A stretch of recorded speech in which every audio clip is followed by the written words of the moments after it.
Welcome to Beyond the Balance Sheet, the podcast that helps advisors, clinical professionals, and affluent families understand the complexities of issues related to our mental, physical, and emotional well-being. Our co-hosts, Arden O'Connor and Diana Clark, will interview a series of guests on a range of topics, providing informative content and practical tools for professionals and families to consider. Here are your hosts, Arden and Diana. Welcome to an episode of Beyond the Balance Sheet podcast. Today I'm joined by Carrie Casden, who is an established business manager, money coach, who's been doing this for over 25 years, working with an array of clients to help them understand not just how to manage money, but they understand their relationship with money. This is Diana Clark, and I'm looking forward to this conversation. Welcome, Carrie Casden. Thank you, Diana. It's great to be here. So, tell us, in a world where nobody really likes to talk about money outside of certain business ventures, how did you get involved in this career? How did you wind up being the person who would talk about those things that are uncomfortable to talk about? Well, I have to tell you, I started off in business management, where it's more execution of financial duties and tasks, but we're not really talking about the relationship with money. And then I would say over the years, I was always fascinated by why some clients could save and why some clients always overspent. And then more and more, I started working with people going through divorce and transitions in their life. And they were willing to open up and express how they really didn't have financial literacy, how they were overwhelmed, these feelings of shame, these feelings of guilt. And so I was fascinated by that. I have a psychology, psychology minor. So I went back and I started to learn more about people and their relationship with money and how that relationship causes certain behaviors and patterns that either help people reach their financial goals or keeps them from reaching their financial goals. And it's been fascinating. I would imagine, I remember just as a young kid with my brothers, the way we managed allowance was completely opposite. My older brother hoarded it, put it in his little safe with the combination, little bank safe. And I went out and spent mine on candy that very day. So that can't be an unusual dilemma in a family. It's not an unusual dilemma in a family, the same way that when you have siblings, you and your siblings can have such different personalities. And sometimes you say, how were we raised in the same house with the same parents? We're completely different people. So we all are unique individuals. We all pick up certain things from our mother, certain things from our father. Even my brother and I can be very different in the way we deal with money, the way we make other life choices. So it's just one of those factors. What you picked up could be different than what your brother picked up and what you saw and those behaviors. So that's what's so interesting. And the piece I think a lot of financial planners sometimes overlook is the same as a fitness coach. You can sit with somebody and say, okay, if you want to lose weight, you should only eat protein and vegetables and blah, blah, blah.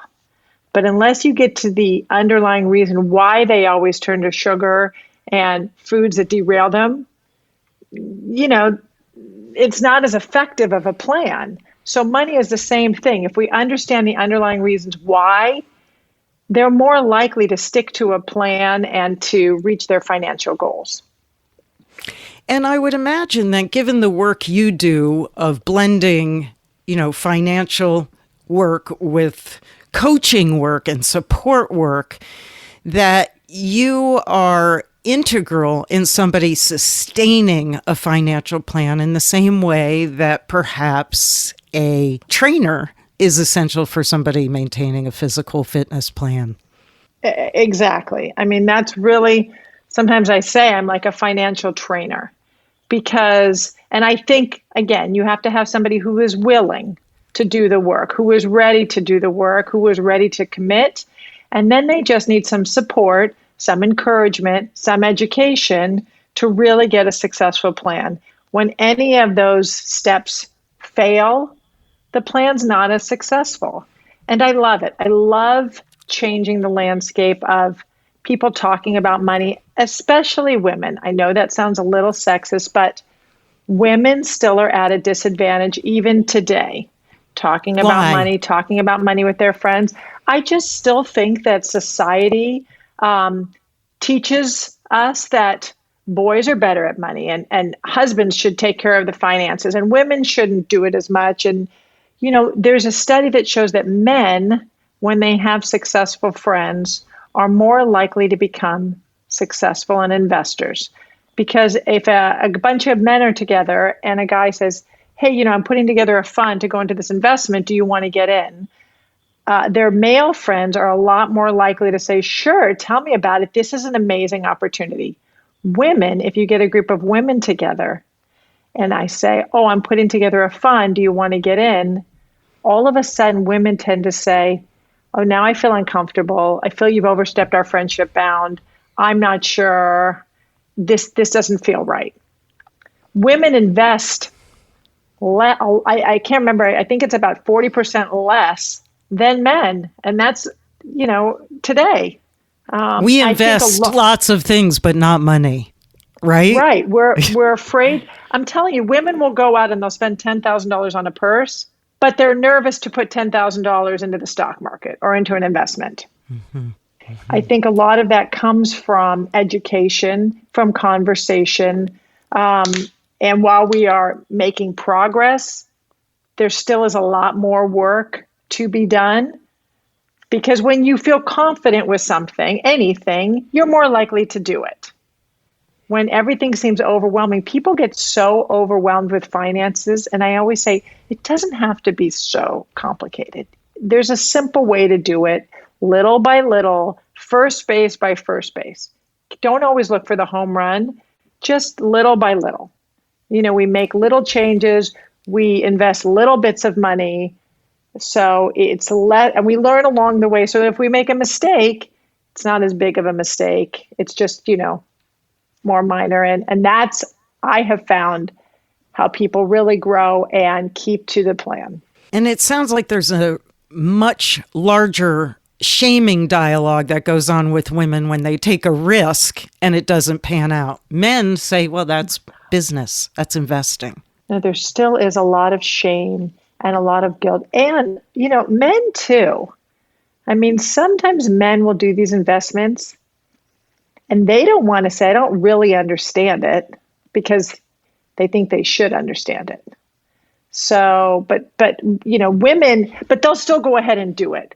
Women, because they don't understand it, sometimes will say, I'm not going to do it because I don't fully understand it. So I'm just going to avoid it.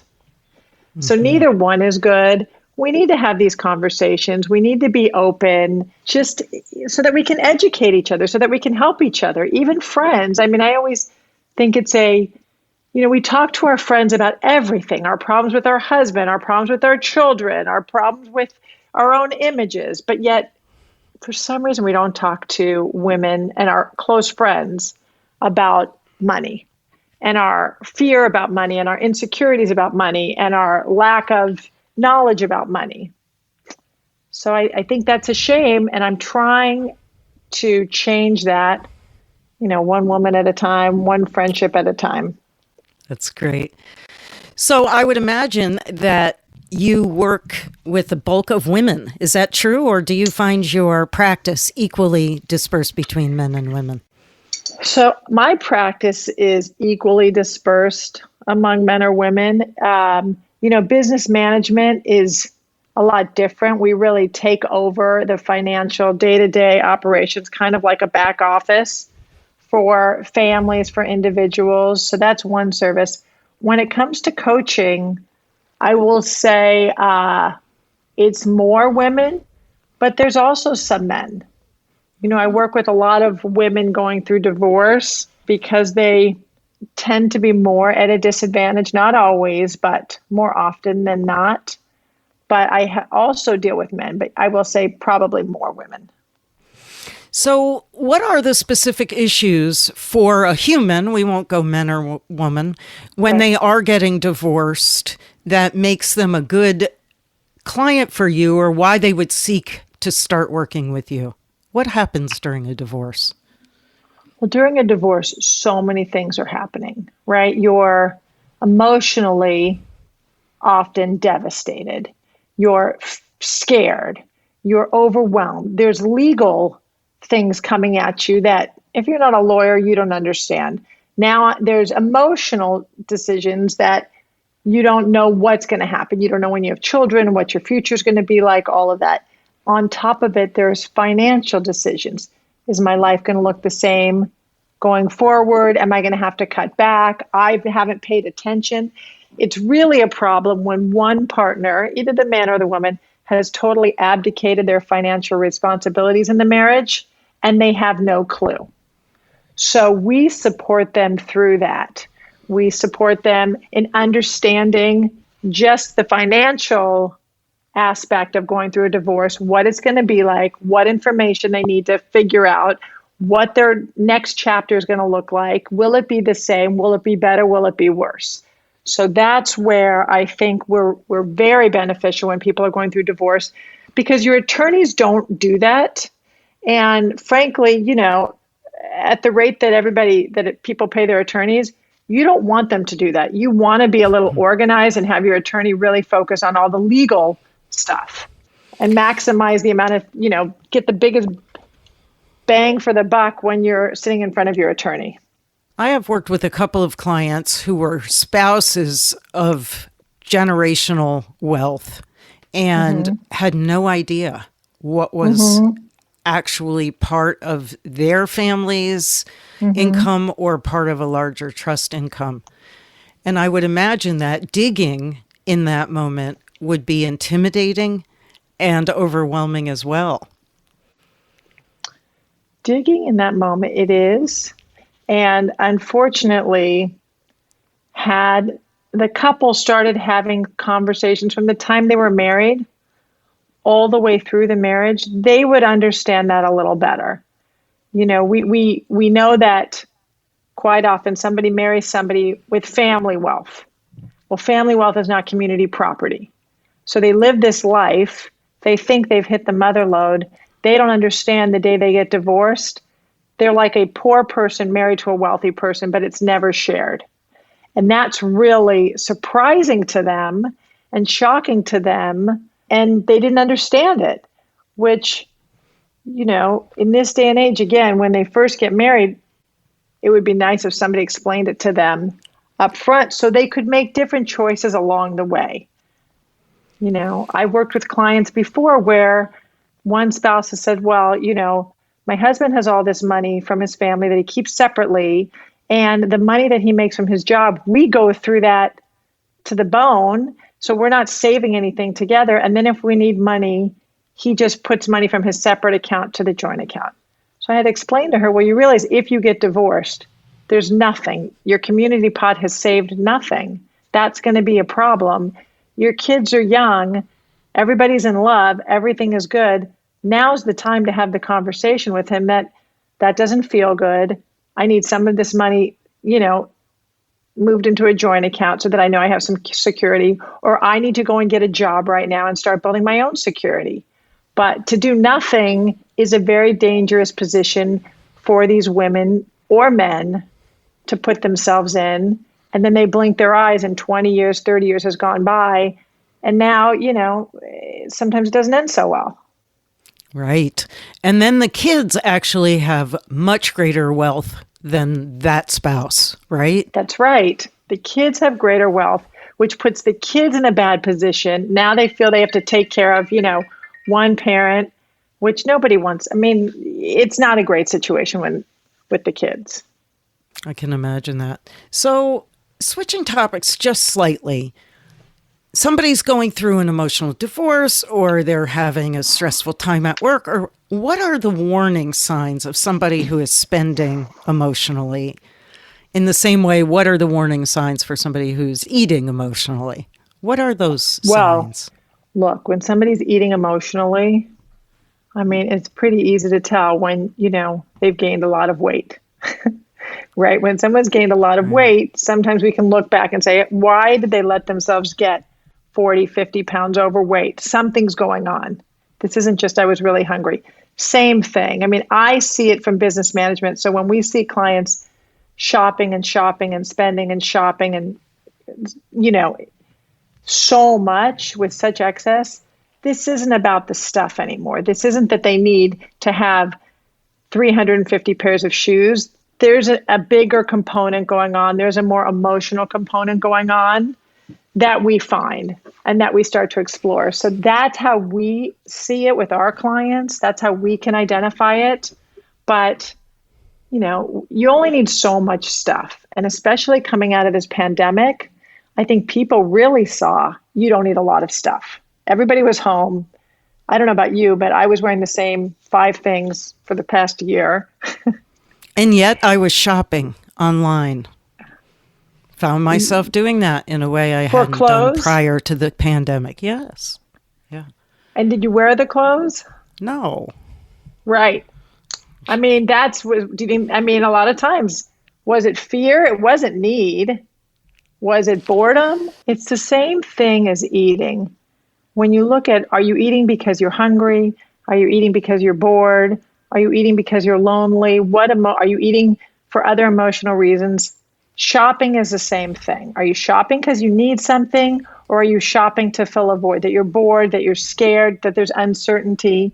So all of those, we look at all of those to really see, how you're emotionally spending. And for some people, it's minor things. But for other people, it's major things that can derail them from their plan.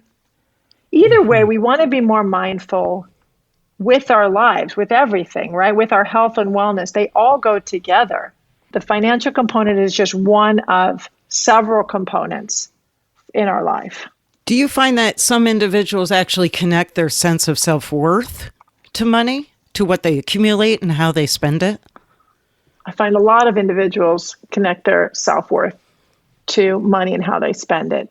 And when we go back and look at the financial archetypes, and most people identify with 1 or 2 different archetypes, we really try to pinpoint when that belief got started, how it got started. We work with clients to sort of have them kind of think of how their worth comes from other sources, right? We make a list of qualities and attributes so they can see their worth is not tied up in what they wear or what they have, but really the kind of person that they are and what they're contributing. But sure, there's a lot of people that identify their worth with what they have, which is a shame. And they attract friends that same belief system. And those aren't great friends. Those aren't great partners. Money comes and goes. And at the end of the day, it's not about the material things you have. It's about the relationships that you have and the quality of life that you have. That's what I'm trying to get clients to understand and strive for more and more, little by little, to reach that goal. What a great goal, to become good humans. Right? To become good humans. Well, listen, everybody has to really realize what brings them joy in life. If it's material things, that's one thing. Other people, it's travel. Other people, it's relationships. But, they always say on your deathbed, very few people are saying, God, I wish I had that one jacket that I didn't buy, or I wish I had, 4 more pairs of shoes. And when you're sick, none of that matters. I always say health is above everything, because none of it matters. If you can't leave the house because you're sick, it doesn't matter what material object you have. So, That's right. We have to just keep reminding people of, as humans, what our goals should be. And if we focus less on that stuff, we have time to focus on other things. Right. You mentioned the word joy. Where, as an expert, do you believe the balance lies in improving your savings while still enjoying having money, finding joy in it?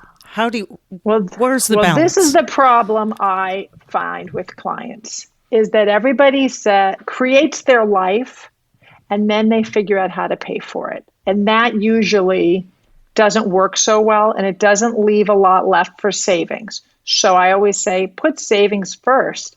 What's more important than yourself? Pay yourself first, save first, then see what you have left, and within those parameters, create the most joyful life for you. And know that you're not overextending. Whatever, that's different for everybody. And everybody, it's a personal statement. And I come from a place of no judgment. If you want to buy a $300 eye cream, God bless, buy the $300 eye cream if that's going to give you the most joy. It's when everybody does everything and they're always trying to, create this, they think everything is joy. So people really need to be honest with what's going to bring them the most joy and not sacrifice their savings to get that. The savings have to come first. A percentage of your income has to go towards savings, and then you create your lifestyle. That's where people get into the most trouble. They say, well, I have to have a house, and my kids have to go to this school, and I have to drive a safe car. And I mean, everybody belongs to a country club, so I have to belong to a country club, and I'm eating out 4 times a week. Gosh, I don't have any money left for savings, but what am I supposed to do? I mean, I have to do these. I have to have a nanny. I have to. Okay, they end up in trouble later in life. Mm-hmm. I can see that. That happens time and time again, and we don't know what the future holds. So put the money aside now. If you have enough money saved that you're set if you never make another dollar, then go have a great time. But really, even if money is not an issue, I mean, I have clients that have plenty of money. It's not a budgeting issue, but they're not really, it's not reflecting joy in life, right? We know that money can't buy you happiness. It's that old saying. So we want people, when they have the choices, to live the happiest, most meaningful, most mindful life possible, and to teach their kids that. Our kids are watching what we do. So it's not just about us, it's about the next generation. And we really need to be responsible in our actions, in our words, and in our behaviors and what we're teaching our children. That is great advice. Great advice. So I like to finish a podcast on what is one last thing you would like our audience to know? Well, one thing I like the audience to know, and one thing I think is so important that companies do, but families don't do. If you're starting a company, you have a vision, you have a plan, you have a business plan. And not only do you have that plan, but you have meetings to make sure, are we hitting our targets? Do we need to scale back? How are we doing? Are we ahead of our plan? Are we behind our plan? But yet with a family and with finances, we don't do that. We sort of hope we're going to get to retirement with enough. We hope we're not going to overspend. We hope we're going to have meaning and joy. We hope we're going to teach our kids valuable lessons. But we're not doing regular monthly check-in meetings as a family or as a couple to say, hey, and it's constantly changing. So you can't make one plan today and then just check back in 5 years because life is always changing. So I think that couples from the time they get married should start having these plans together. I think when you are part of the process of making a plan, you are more likely to stick to the plan. I think when you are told to do something or told that you can't do something and you feel restricted and you feel out of control, that's when you veer off course. So, and I think that, it's important to have these family meetings. What's working, what's not working. Again, not just from the financial point of view, but everything. How are we communicating? What plans do we want to make as a family? But the financial piece is also an important piece. What do we stand for as a family? What are our values? And are we spending our money? I mean, I see people that say, oh gosh, I'm so philanthropic and I really care about animals and I really care about this and I really care about that cause.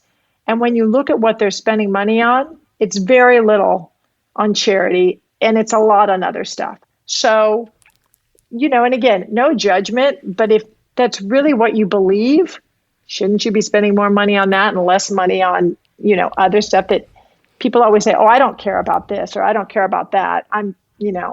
But where you spend your dollars really does reflect what you care about, or it should reflect what you care about, I should say.